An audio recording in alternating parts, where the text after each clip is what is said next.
Alexandra Didry, je travaille chez Performance en tant que directrice de la recherche et développement. Alors les compétences du XXIe siècle, c'est une terminologie qui a été employée par le World Economic Forum qui a publié un rapport en 2015 qui a été ensuite repris notamment pendant le forum de Davos sur les managers et qui identifie en fin de compte le socle de compétences pour nos enfants dans le futur en termes d'éducation et également le socle de compétences du futur pour les managers dans les organisations et les leaders.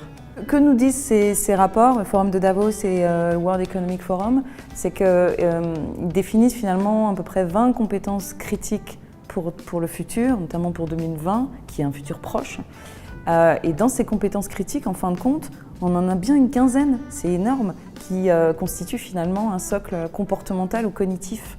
Donc c'est vraiment à prendre en considération. Et dans ce socle-là, globalement, on peut regrouper ces compétences en deux grandes catégories. Celles qui touchent à comment faire face à la complexité du monde. Donc on a une catégorie sur la complexité de notre environnement.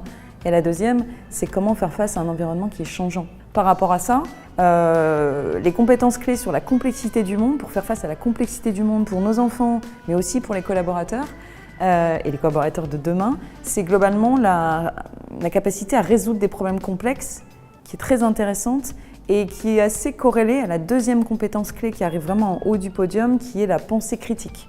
On a tendance à aller au plus économique, au plus rapide, au plus simple.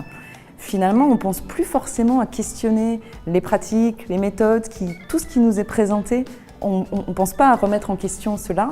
Or, la pensée critique, ça va vraiment devenir un enjeu, un défi en fait pour les managers, c'est-à-dire d'instaurer, d'insuffler dans leur équipe cette attitude, parce que c'est une attitude autant qu'une aptitude, finalement une compétence, d'insuffler ça dans leur équipe et eux-mêmes d'être en mesure dans les comités de direction, dans les instances stratégiques, de faire preuve de pensée critique, qui n'est pas une remise en question de tout ce qui existe, ni une critique incessante.